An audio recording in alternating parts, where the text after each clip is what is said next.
having, you're going to do the translation. Okay. Check. We need the checkbook then. First comes.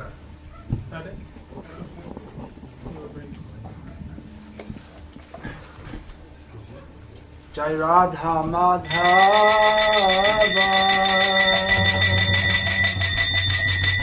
Kunja Bihari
they weren't. He didn't specify, so he wasn't sure. So Brahma, Vishnu, and Shiva all came. So they asked for the first candle, and they weren't sure which one. So we brought all three volunteers.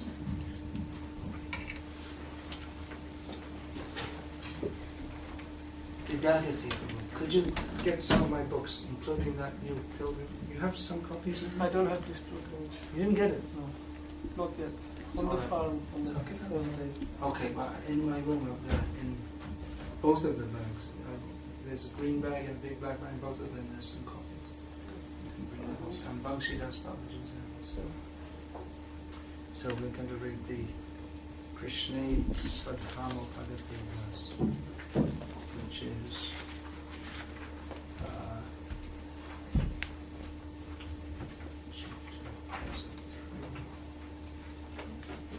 chapter 3, text 43. Čteme ještě na Bhagavatu, zpět první kapitola 3. šloka číslo 34. Om Namo Bhagavate Vasudevaya. Om Namo Bhagavate Vasudevaya. Om Namo Bhagavate Vasudevaya. Om Namo Bhagavate Vasudevaya. Om Namo Bhagavate Vasudevaya. Om Namo Bhagavate Vasudevaya. Srimad Bhagavatam, Canto 1, Chapter 3, Text 43. Translation and commentary by His Divine Grace A.C. Bhakti Vikas Swami BVKS. Převedli jsme Bhagavatamu zpět první kapitola 3. šloka číslo 43 a význam, překlad a význam šli pro pádu. Those of you who know can chant after me. Kteří znají ten verš, tak můžou opakovat po mně. Krishna Svadhamo Bhagate. Krishna Svadhamo Bhagate. Dharma Jnana Nidhi Saha. Dharma Jnana Nidhi Saha. Kalo Nashta Drisham Esha. Kalo Nashta Drisham Esha. Puranarko Dunoditaha. Puranarko Dunoditaha. Krishna Svadhamo Bhagate. Krishna Svadhamo Bhagate. Dharma Jnana Nidhi Saha. Dharma Jnana Nidhi Saha. Kalo Nashta Drisham Esha. Kalo Nashta Drisham Esha. Puranarko Dunoditaha. Puranarko Dunoditaha.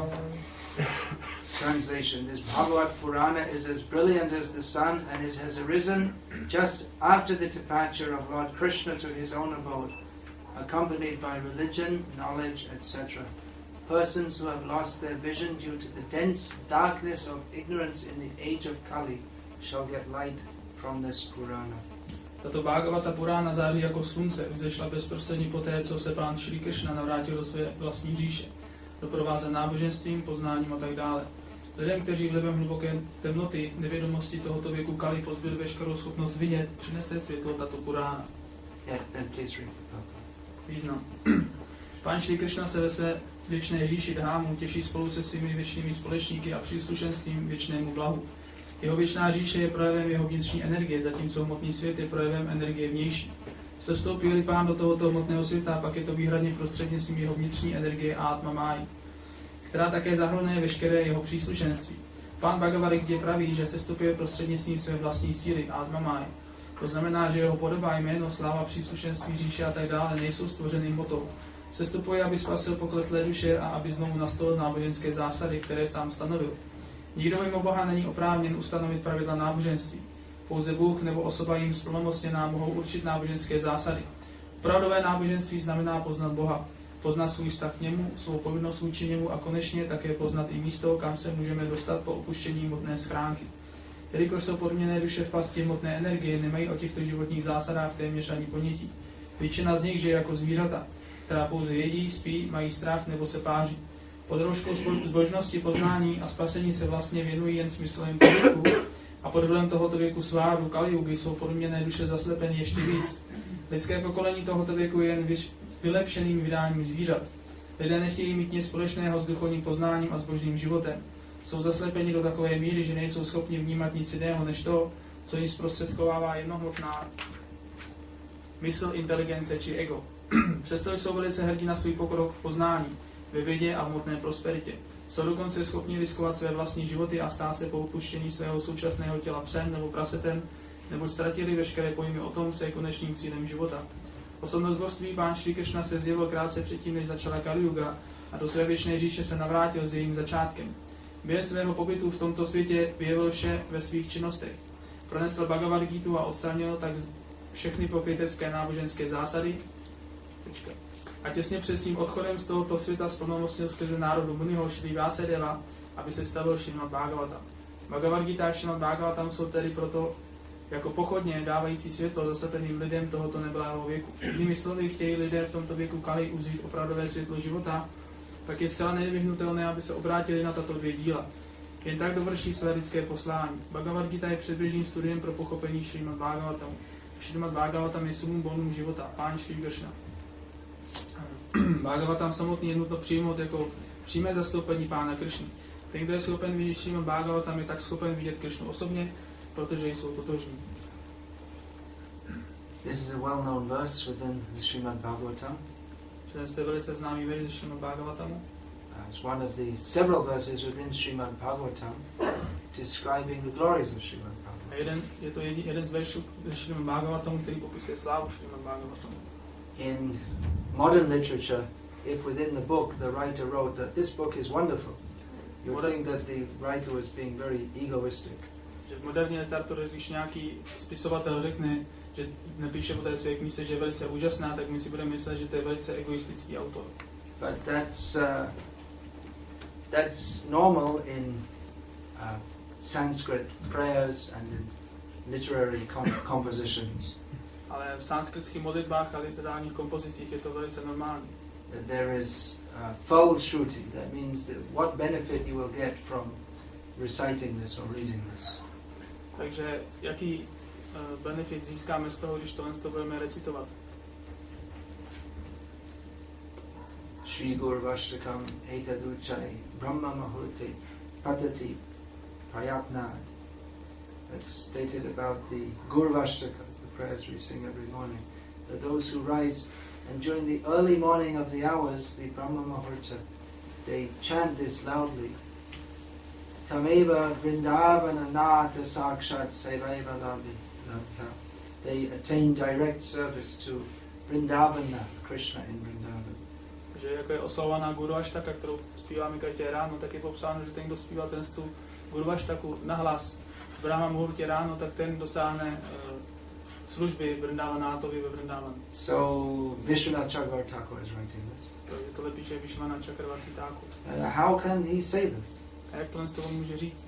You may think, how is he so bold as to say that by reciting this prayer which I have composed, you will achieve the highest perfection.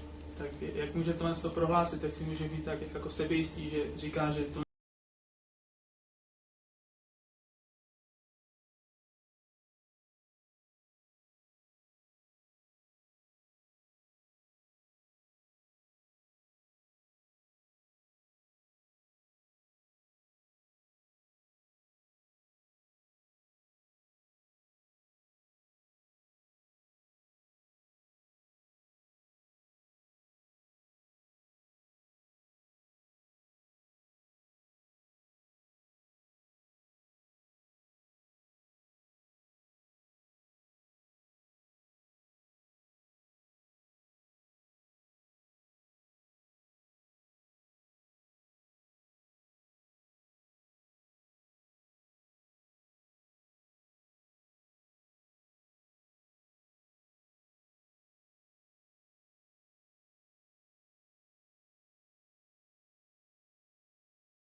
creative artists who are trying to do something different, that the inspiration to do so also comes from Krishna within the heart.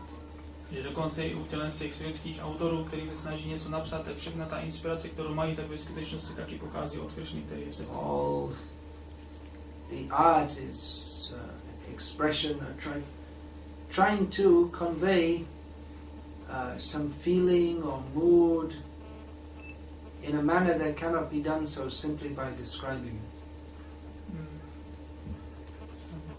Art means to try to convey something to others in a manner you just can't write it down clinically, but there's a feeling. There's more to it than that which is presented. There's the subtlety has to be appreciated. Takže umění znamená, že jenom což nepopíše nějaké jako pocity, nějaké myšlenky, ale v tom umění právě znamená, že tam jsou, že to umění má vyjádřit všechny ty subtilní věci, které s tím souvisí. So it requires some finer sensitivity to appreciate it. Takže to vyžaduje, aby ta osoba měla takovou jemnou senzitivitu. That some people will see a classic statue and just think that's a piece of stone. Jako někteří lidi vidí prostě nějakou super, říká si, no tak to je kus kamene. The bird will sit on top of it and let out yesterday's meal. A ptáček si na to sedne a zanechá tam zbytky svého včerejšího jídla. They have no appreciation. A nemají žádné ocenění. But those who are in tune with that, they can appreciate, or they try to appreciate what is being expressed. A ti, kteří jsou naladěni, tak oni dokáží ocenit, co je tím myšleno tím a s tím. It may require some training to even come to the platform of understanding that. K tomu je potřeba určitý trénink, aby jsme se dostali na tu úroveň, že to dokážeme pochopit. Just like if one has training in music, then he can better appreciate what are the various the melodies and I only know the Sanskrit words, actually I know them in English. The loy, the tau, the sur. That means the tempo, and the raga means, what's the English word for raga? Hang on in English. Melo. The same. Raga. Raga. In English? No. Melo. The same. There's no word in English. There must be. You're a musician. Yeah. Mellow? Tak jako ten, kdo je trénovaný například v muzice, tak ten pak dokáže ocenit různé jako nálady v té muzice, jako je třeba tempo, rychlost a různé nálady a tak dále. So to appreciate Srimad Bhagavatam also requires some training to bring out that appreciation. Takže aby jsme ocenili Bhagavatam, tak potřebujeme taky určitý trénink, který přivede nebo přinese. Because Srimad Bhagavatam is not ordinary art or an ordinary intellectual contribution. Takže samozřejmě Srimad Bhagavatam není nějaké obyčejné umění nebo nějaká obyčejný literární příspěvek. Srimad Bhagavatam speaks not to our intellectual capacity. Srimad Bhagavatam nemluví k naší intelektuální kapacitě. Although it is the highest philosophy, it is not simply a subject to be intellectually examined. Přestože je to vlastně ta nejvyšší filozofie, tak Bhagavatam není jenom nějaká kniha, která se dá intelektuálně jako zkoumat, pochopit. Even though it is the most elevated poetry, it is not, again, it's not something simply to be appreciated as poetry. Přestože Bhagavatam je nejvznešenější poezie, tak to není jenom něco, co má být oceněno jako pěkná poezie. But the Srimad Bhagavatam speaks to the soul. Ale Srimad Bhagavatam mluví přímo k duši. Thus Vyasadeva is appreciated. A tohle z toho Vyasadeva oceňuje.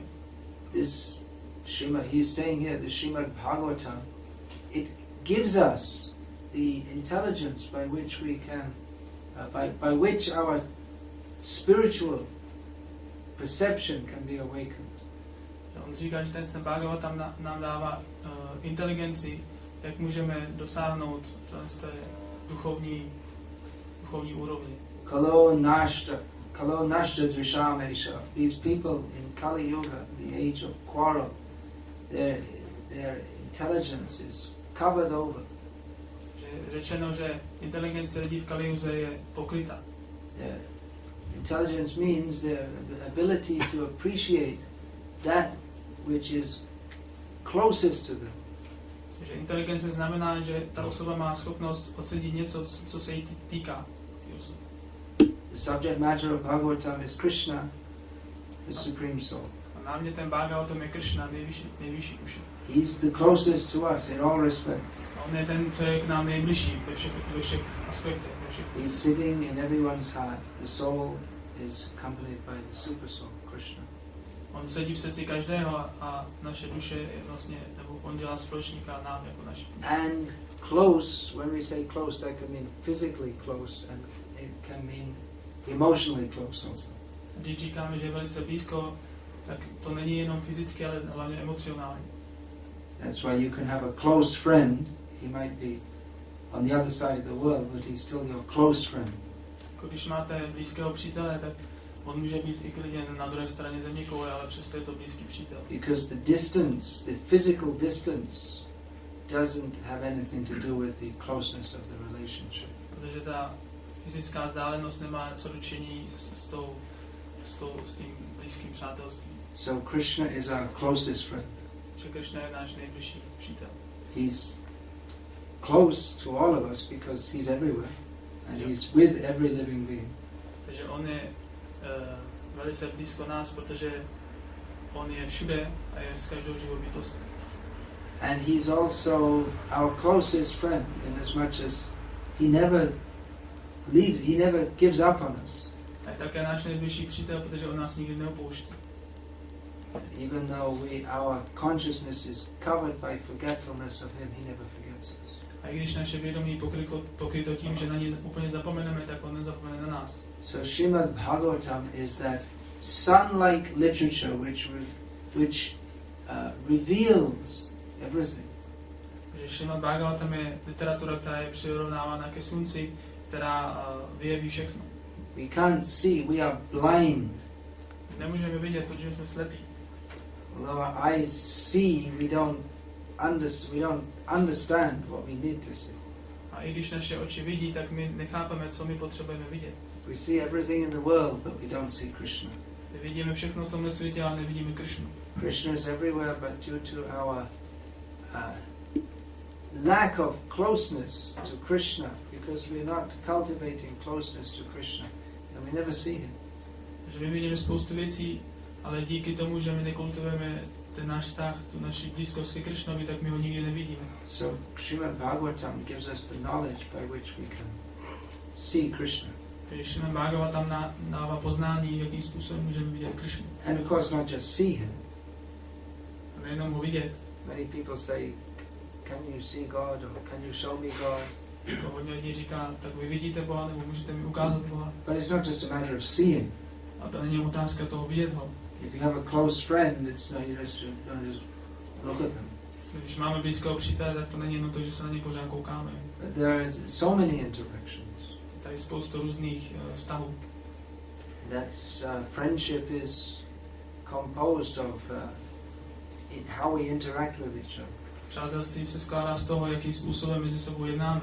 So Srimad Bhagavatam introduces God beyond being a power, beyond being a concept, the supreme, loving and lovable person. Takže Srimad Bhagavatam ustanovuje jako Boha, jako nejvyšší milující osobu. And describes how we can live with Krishna, how Krishna lives with his devotees, how we can live with Krishna. A Bhagavatam popisuje, jak Krishna žije s těmi oddanými a jak oddaní můžou žít s Krishnou. How we can run and dance and play with Krishna. Jak můžeme běhat s Krishnou, tancovat s Krishnou, hrát si s Krishnou. Feed him. Můžeme ho krmit. Be fed by him. Můžeme se nechat nakrmit od Krishny. Srimad Bhagavatam gives all the knowledge to understand Krishna. Srimad Bhagavatam dává veškeré poznání o tom, jak pochopit Krishnu. And reintroduces him to us as our very greatest friend. A znovu nám ho jako představuje Krišnu jako našeho nejdražšího přítele. So although Srimad Bhagavatam is meant for everyone, Přestože Bhagavatam je určen pro každého, because in material life our consciousness is unfortunately far away from Krishna, the Srimad Bhagavatam has always been a very high literature. ale protože naše vědomí je neustále na materiální úrovni, tak ten Bhagavatam je velice vysoká literatura. High means that the culture of the civilization, which is specifically meant for God realization, is the Vedic culture. A ta kultura, která je určena pro pochopení Boha a duchovních námětů, je védská kultura. Within that, most followers of the Vedas, they don't really get the point. Většina následovníků Véd ve skutečnosti jako nechápe ten hlavní bod. They're more interested in there's in the Vedic literature there's a bait, B-A-I-T, like you get for a fish. Ve védském literatuře je jeden háček. Návnada.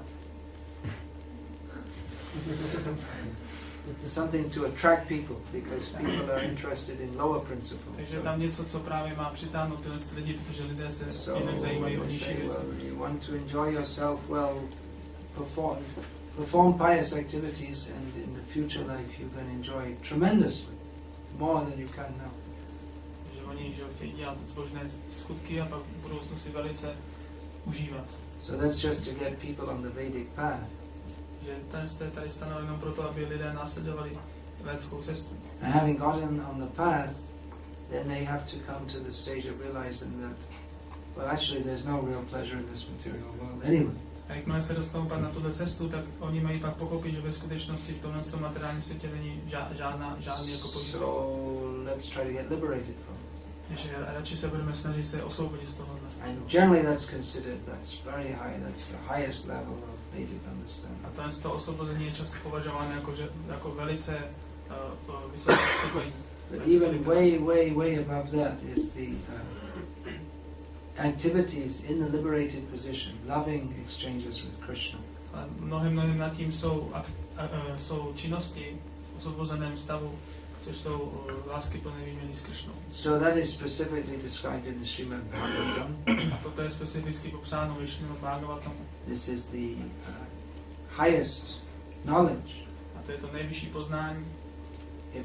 Of course, everyone will say this knowledge is whatever knowledge they have, they consider it to be the highest. Když každý řekne, že to poznání, které mám já, tak to je to nejvyšší. But if we were to neutrally and objectively study the stages of God realization, we'll find that the knowledge given in Srimad Bhagavatam is the highest.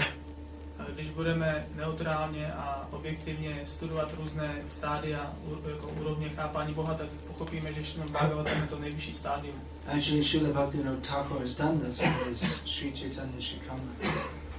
Že Srila Bhaktivinoda Thakur vysvětluje Sri Chaitanya Shikamra. He's very systematically described different types of religious processes and graded them.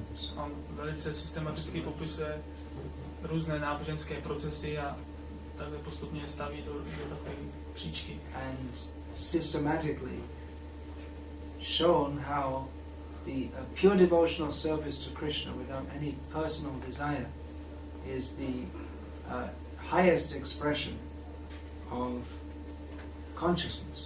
A na konci vysvětluje, že čistá oddaná služba bez jakýchkoliv hmotných tužeb je ta nejvyšší úroveň vědomí. And is actually Jaiva Dharma, the inherent function of every living being. A je to Jaiva Dharma, nebo jakoby Inherent? Neoddělitelná jako vlastnost živé bytosti. And the same subject matter is described in another book, Jaiva Dharma, coming from a presenting from a different angle, comparing with different philosophies and religious processes. Ta samá věc je pak vysvětlena právě v té knize Jiva Dharma, kde to vlastně zase srovnáváme s dalšími ostatními. So this Srimad Bhagavatam is a very rare book. Takže Srimad Bhagavatam je velice vzácná kniha. In as much as it can be appreciated by persons of purified consciousness. Může být oceňována jenom osobami, kteří mají očištěné vědomí. At the same time, every person has by birthright the opportunity to enter into that, because every person is part and parcel of Krishna. A na druhou stranu každá osoba, která se narodí v tom lidském těle, tak ona má taky tu možnost vychutnat ten nektar, protože každá živá bytost je součástí Krishny. I just thought to speak on this verse just before the Arati. Takže já jsem přemýšlel, že budu mít na ten verš přímo před tím Arati. When Gadadhar Prabhu came into the room I'm staying in, když jsem přišel do pokoje, kde Maharaj zrovna byl, looking as brilliant as the sun. Prý jsem vypadal zářivý jako Here in this verse is described as Bhagavad Purana is as brilliant as the sun. Ten verš ukazuje, že Bhagavad Purana je zářící jako slunce. And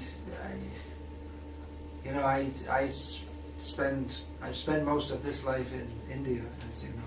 Já jsem většinu svého času strávil v Indii, where there's still some culture of this cultivating this Bhagavad culture. Kde pořád ještě nějaká kultura, kde se kultivuje ta Bhagavata kultura. But today, by the grace of Austrian Airlines, I spent most of the day either in planes or in airports. They delayed my flight and I was stuck in an airport. Ale dnešek jsem milostí rakouských aerolinií strávil většinu času buď v letadle nebo na letišti, protože mi uletělo jedno letadlo. So it's quite striking the difference between the receptivity or the general level of acceptance in India for this, even now, for this Bhagavad culture and in this part of the world. Takže vždycky je to velice zdrcující vidět ten rozdíl mezi kulturou v Indii, kde ještě nějakým způsobem žije ta Bhagavata kultura a tady takzvanou kulturou na západě, nebo tím, co se děje na západě. We distribute many of Srila Prabhupada's books in India also. I don't think Czech Republic's ever going to catch up. A v Indii jsme rozdali už spoustu knih Srily Prabhupády a myslím, že Česká republika nikdy jako se ani nepřiblíží tomu. Although in terms of books distributed per head of population, Czech's got to be ahead because India is after all a huge population. Ale když to vezmeme jako z průměru, kolik bylo rozdaných knížek na osobu, tak Česká republika určitě bude zase na tom líp. But then it is relatively easier to distribute books in India. A v Indii je relativně jednodušší rozdávat knihy. Because people have some respect, at least many of the people have some respect and some inclination for this by their very culture. Protože lidé mají k tomu respekt a mají určité jako inklinace k té kultuře.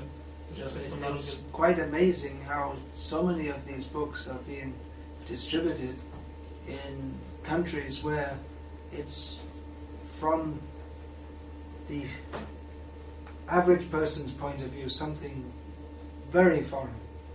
A je velice úžasné, jak v takových zemích může být, jako u nás může být rozdáno tolik knížek, když lidé vlastně nemají jako vůbec jako zájem o tyhle ty věci. Actually, nemají schopnost to pochopit. In the intrinsic sense, it's not foreign. It's the most natural thing for all of us. Samozřejmě v druhém slova smyslu, tak to není nic cizího, že to je velice přirozené pro každého z nás. It's most natural for everyone to be close to Krishna, who is our best friend, and be happy in Krishna consciousness. To je to nejpřirozenější pro každého být jako blízko ke Krishnovi a být jeho, aby Krishna byl jeho důvěrný přítel.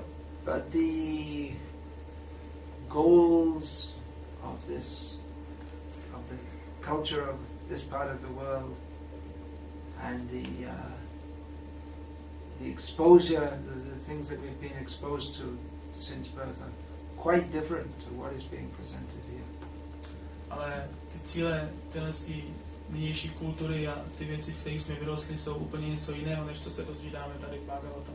However, as is stated in Srimad Bhagavatam itself, ale přesto, jak je řečeno v samotném Bhagavatamu, Tadvag visargo janataga viplavo yasmin pratishlokam abadhavatyapi namanyanantazya yashonkitan yaschinvanti prayanti nanti sadha. Some of you know this verse and give the translation. Right, to say, even say in Czech. Jak je řečeno v Bhagavatamu, že na druhou stranu ta transcendentální literatura, která popisuje slávu nejvyššího pána, tak ačkoliv není popsána jako 100% způsobem, můžou tam být malé chyby. Okay, well done. I presume you got it right. Gadadhar was reciting Srimad Bhagavatam. Gadadhar Pandit used to read to Chaitanya Mahaprabhu daily. Gadadhar Pandit každý den četl Bhagavatam Chaitanya Mahaprabhu. So it's stating that this Srimad Bhagavatam is a different kind of literature to that literature which is glorifying the names, the shapes and the feelings of this material world. Je řečeno, že Bhagavatam je úplně jiná literatura než literatura, která oslavuje jména a podoby z toho materiálního světa. Although materialistic literature can give us some insights into the feelings and perceptions on the materialistic platform, the Srimad Bhagavatam is a different kind of literature altogether. Že i když ta materiální literatura nám může dát nějaké pohledy na různé pocity a prostě události v tom materiálním světě, tak Srimad Bhagavatam je úplně jiný druh literatury. And it has the potency to create a spiritual revolution in the misguided lives of a sinful population. Srimad Bhagavatam má v sobě tu schopnost udělat revoluci v té svedené lidské společnosti. Because every verse is describing the glories of the unlimited Lord. Takže každý verš popisuje slávu neomezeného Pána. And therefore, purified persons, they like to hear this. A proto očištěné osoby chtějí tohle naslouchat. To repeat it. Chtějí tohle opakovat. And to accept it. A chtějí to přijmout. This message. So, this Srimad Bhagavatam was written down, collected and compiled and written through Ganesh by Srila Vyasadeva. Where's that book? Pilgrimage? Tento Srimad Bhagavatam byl napsán a skolektován Ganeshem. There's Vyasadeva in his cave. Tady na této fotce je Vyasadeva ve své jeskyni. In Bhadrakashram in the Himalayas. Bhadrakashram v Himaláji. And 5,000 years ago he wrote this down. A před 5000 lety tohle se psal. Nowadays we go to Bhadrakashram by driving. Nyní se můžeme dostat do Bhadrakashramu normálně autem. Or you can take a helicopter also. The army mostly they do that. The Indian army. Většinou to dělá indická armáda. But previously the only way to go was to walk. Ale dříve jediná cesta, jak se tam dostat, bylo jít pěšky. There's no proper road. Nebyla tam ani žádná cesta. I mean, even now the road is pretty precarious. Dokonce i dnes ty cesty jsou velice prekérní. This is the road up to Badrinath. Who went to Badrinath? Na té fotce je cesta do Badrináthu. Kdo byl Badrináthu? You're driving up, you look out of the window and there's like 20,000 foot drop. There's no even anything there's no protector. If the wheel if the driver's a little inattentive, then když jedete po té cestě, tak koukněte dolů, tam je 20 in the newspaper the next day. Tam je 20 000 stop a není tam ani žádný jako plot, který by jako zabránil, kdyby se něco stalo, takže když řidič je trošku nepozorný, tak pak druhý den se o vás bude psát v novinách. But previously there wasn't even that. It was just some rough tracks and you'd go by walking. A dříve tady nebylo ani tohle, dříve tady bylo jenom nějaké pěšiny, kterých jste museli jít. So mostly people used to go in their old age. Anyone who wanted to go on pilgrimage to Badrinath, they'd go in their old age. Že dříve většina lidí, kteří šlo na poutní cestu do Badrináthu, tak to byli lidé, kteří už dosáhli staršího věku. One reason is because it takes a long time to go. A jeden z důvodů bylo, protože to trvalo velice dlouho. So you should have finished all your material responsibilities. Takže nejdřív jste museli vyřešit všechny své materiální povinnosti. Another thing is that if you're going on pilgrimage, if you tell somebody you're going on pilgrimage to Badrinath, it more or less means that you don't expect to see them again. If you go, they don't usually come back. Taky to znamenalo, že když se někdo vydal na poutní cestu do Badrináthu, tak to znamenalo, že už ho většinou už nikdy neuvidíme znovu, že už se nevrátí. If you survive the journey, it's such a taxing journey, difficult journey. Takže bylo velice těžké přežít vůbec tu cestu, že to bylo And velice then těžké. anyway, after going through such difficulties to go to a holy place, you don't feel like going back home anyway. You might as well just remain there or just go to other holy places. Why go back to material life?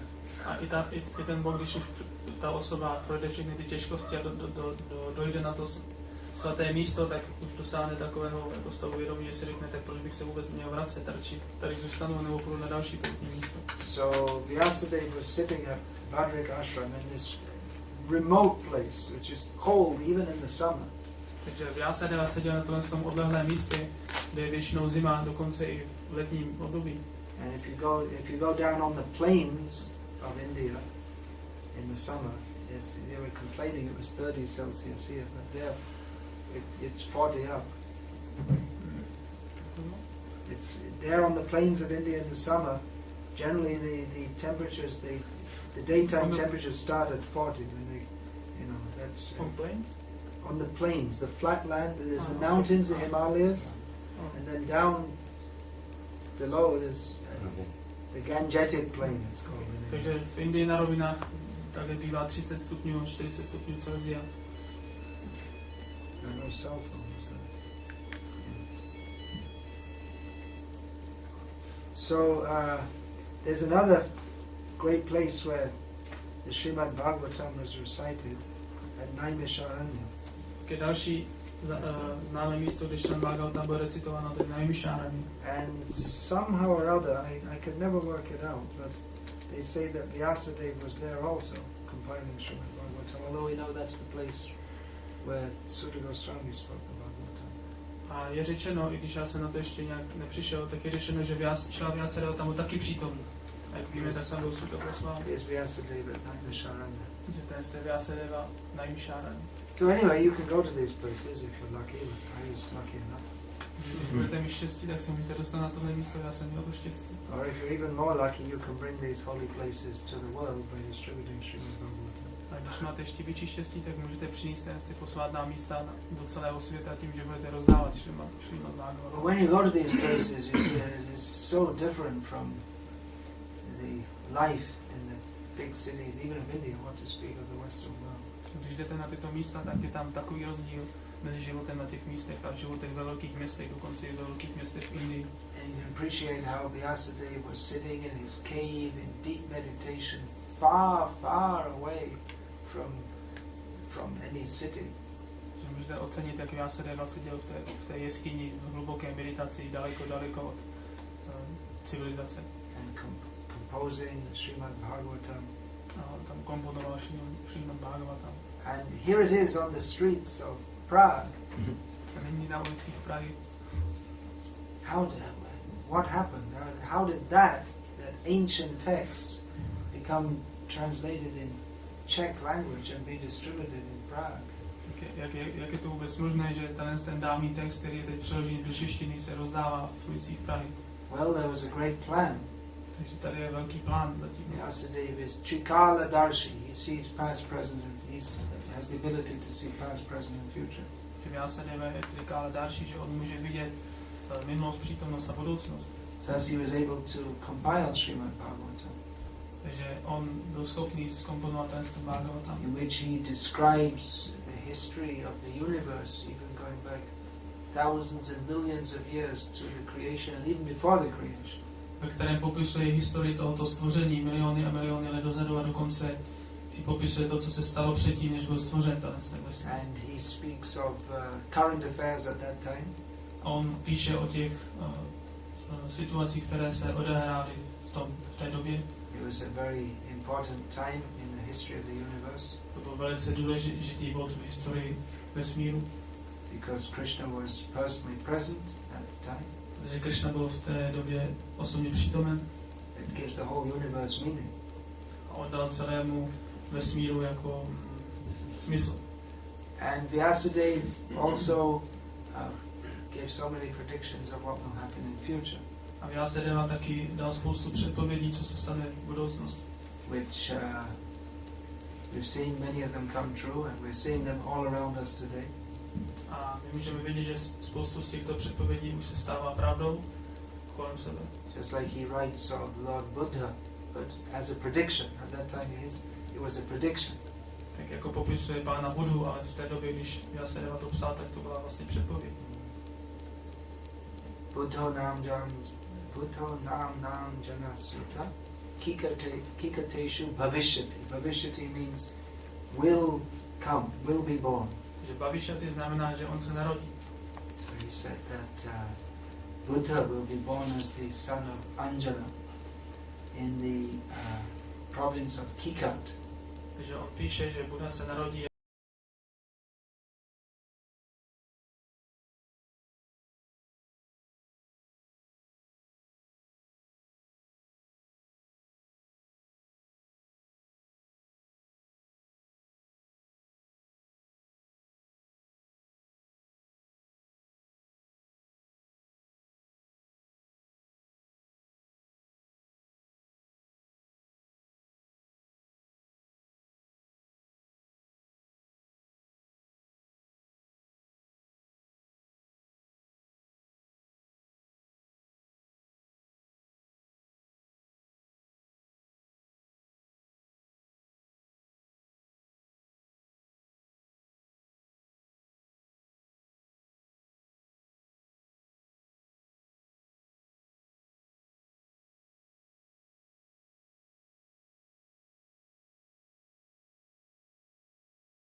kniha.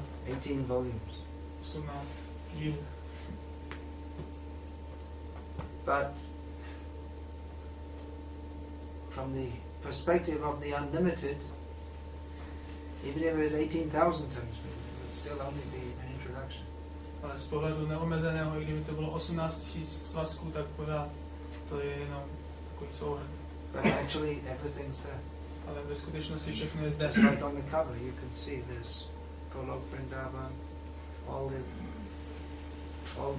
Vaikuntha planets, the material world, and hey, there's Gadaka. It's showing you the books. Somewhere in there, you need a big magnifying glass. Tak jako na té obálce můžete vidět tady Goloka Vrindavan, Vajkunské planety, materiální svět. A tam někde, tam v tom, kdybyste měli velkou lupu, tak tam uvidíte, jak Gadadhar Dáse, jak rozdává knížky. Everything's there. Všechno tam je. Everything's in Srimad Bhagavatam. Všechno je v Srimad Bhagavatam. Prabhupada gave us everything. Takže Prabhupada nám dal všechno. And he gave us the mandate to give everything to everyone. A on chtěl dát všechno všem. So that's the amazing thing that's going on. This highest knowledge has descended from the spiritual world. Že to je úžasná věc, co se děje, že to nejvyšší poznání se vstoupilo do tohoto materiálního světa. Was carefully protected and expanded on through generations in the holy land of Bharatvarsha, India. A je velice obezřetně střeženo a zachováno osobami. And is being revealed all Osobami, over the které world žijí v Bharatvarše.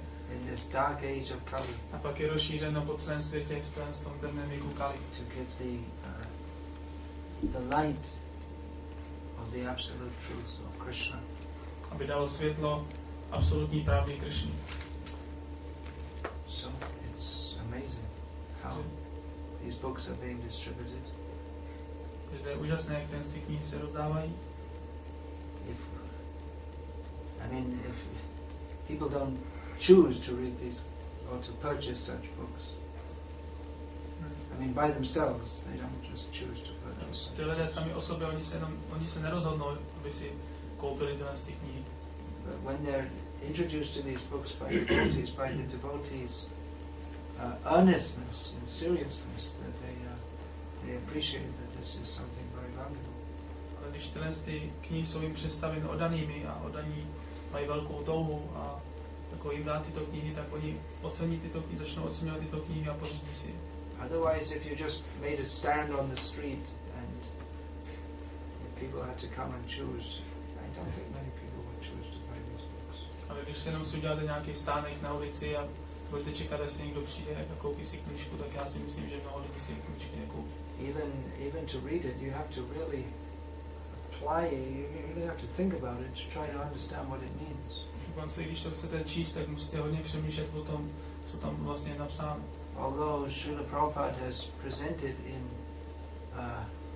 relatively simple language, it's still the concepts, again, they're quite foreign to the average person.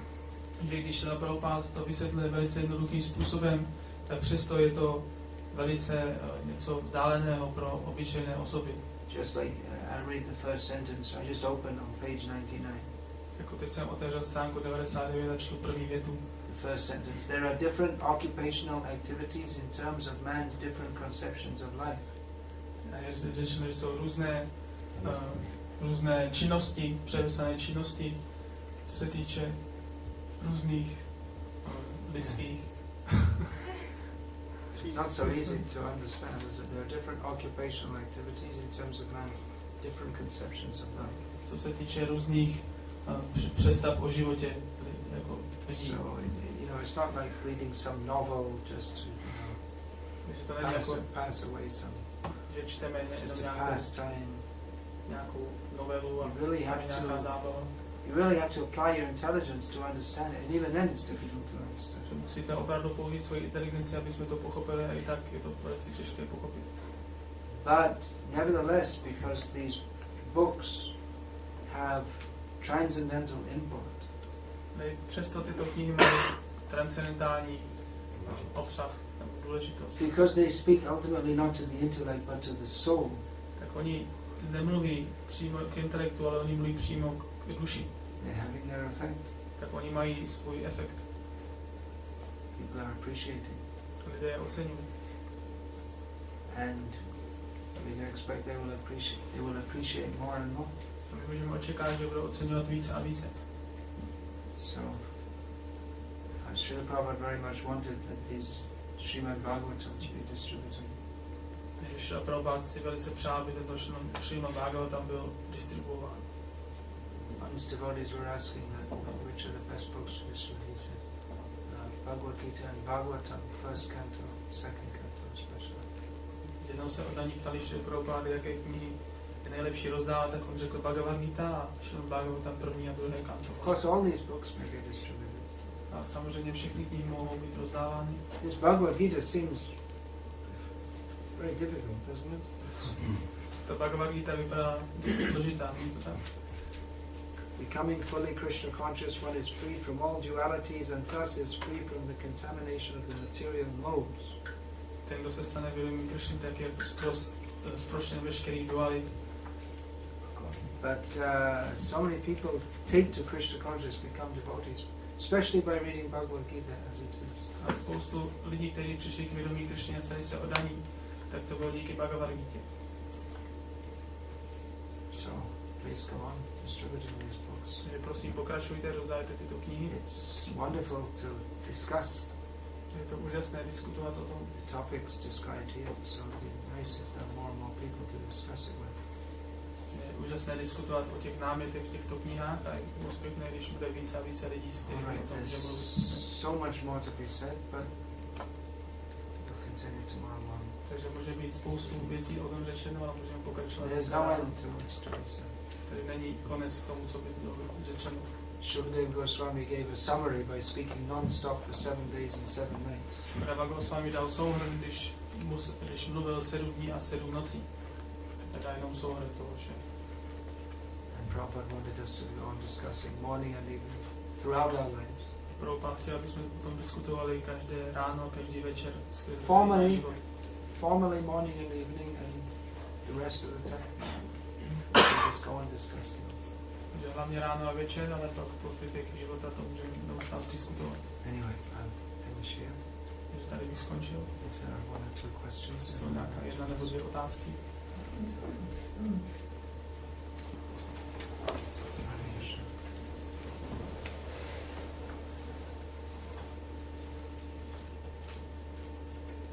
No? Yeah, please. Je řečeno, že Srimad Bhagavatam je komentář Vedanta Sutry. A já se chtěl zeptat, kde je zdroj Vedanta Sutry? Kde nebo kdo? Kde je zdroj? Kde? Jaký je zdroj prakticky? It is said that Srimad Bhagavatam is the commentary on Vedanta Sutra, and I want to ask where is the source of Vedanta Sutra? Do you know the source? Co myslíš zdroj? That was compiled by Vyasadeva also. Yeah. Where it comes from? Vedanta Sutra is. What do you mean? What's the subject? It's an exposition of the philosophy given in the Upanishads. It discusses the philosophy given in the Upanishads. Vedanta Sutra, že tu se staví Vyasadeva a tam diskutuje filozofie, která je dána v Upanishadách. Which are the Jnana Kanda, or the portion of the Vedas which gives spiritual knowledge. Které jsou součástí Jnana Kandy, nebo části, ve které dává duchovní poznání. And therein Vyasadeva discusses classical philosophical understandings and shows how the Bhagavad school is the ultimate understanding. Vyasadeva v Vedanta Sutře vysvětluje různé ty body Upanishad a vysvětluje, že bhagavatské pochopení z těch bodů je nejvyšší. In other words, he shows how other supposed Vedic philosophies, those of Sankhya, Yoga, all these are not the actual understanding. A ve skutečnosti také vysvětluje, jak ostatní filozofické školy, jako je Sankhya, Yoga, tak ty nejsou ty nejvyšší. There are two classes of people claiming to be Vedantists. It's a very big subject. It's a huge subject. Jsou dva druhy lidí, kteří o sobě prohlašují, že jsou vedantisté. Vedanta actually means the Upanishads. Vedanta ve skutečnosti znamená Upanishady. It means after studying all the karma kanda, after that, then you come to the actual subject matter, which is given in the Upanishads.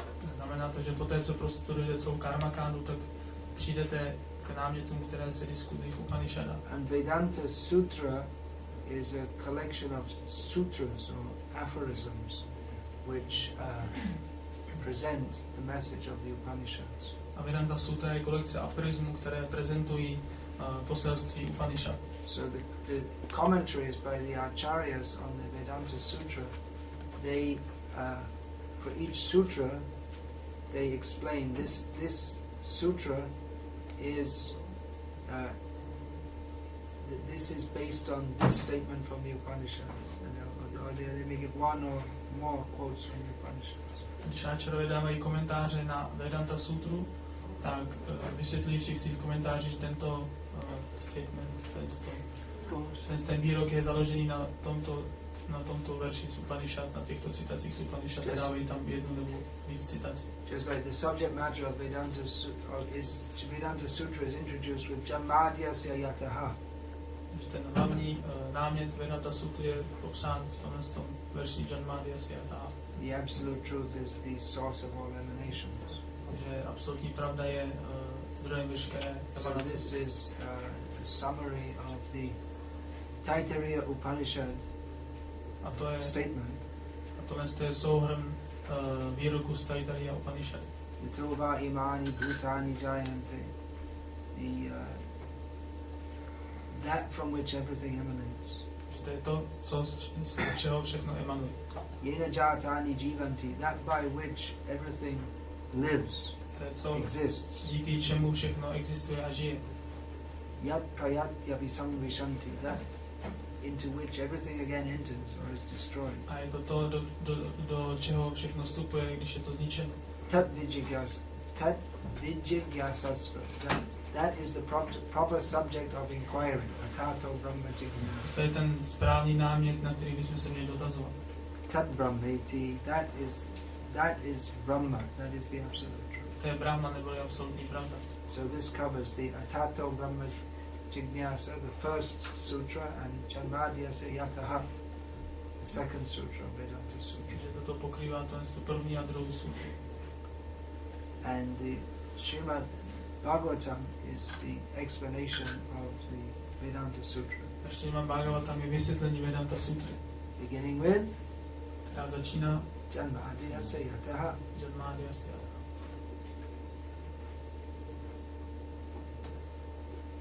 I'll finish that. Tady skončíme Hare Krishna. Srimad Bhagavatam ki jai. You wanted to have questions and answers tomorrow evening? Chcete mít zítra večer otázky a odpovědi? You can write them down, that way we get to cover all different. Můžete napsat na papírek a můžeme tady o tom mluvit. Questions and answers on Krishna consciousness. Otázky a odpovědi na téma Krishna vědomí. Of course. Samozřejmě. So when you can write down tomorrow. Takže můžete napsat, připravit se na zítra. And then that's what we'll do. To je to, co budeme zítra večer dělat. So, Hare Krishna. Hare Krishna. Yeah, this is Moshe, this is my new book. Yeah. I know I'd like to see on pilgrimage in Holy India. To je moje nová kniha, poutní cesta po svaté Indii. And there are other books also. In In English, I don't have any books in Czech. Yeah. Je spoustu dalších knih v angličtině, ale v češtině If bohužel anyone moc would like to nemáme. see, please come and see. A few books. Takže každý, kdo chce, tak přijďte, podívejte se. And I've Tady written pár on knížek. Srila Prabhupada's order. Takže já je píšu na pokyn Srila Prabhupády. So,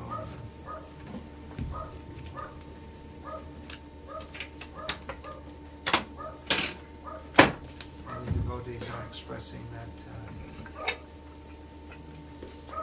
They get a lot of inspiration and guidance from these books. Mnoho oddaných vyjadřuje to, že jsou velice inspirováni těmito knihami. They're not by any means a substitute for Prabhupada's books, but a complement to them. Takže oni samozřejmě nejsou náhražkou za knihy Šrily Prabhupády, ale jsou jenom taky doplňkem. Like this one. I like it too. Tato kniha od Chaitanya Mahaprabhu je velice oblíbená. I like all of these books. I think they're great. Já mám rád všechny tyhle knižky. I know why I can say them.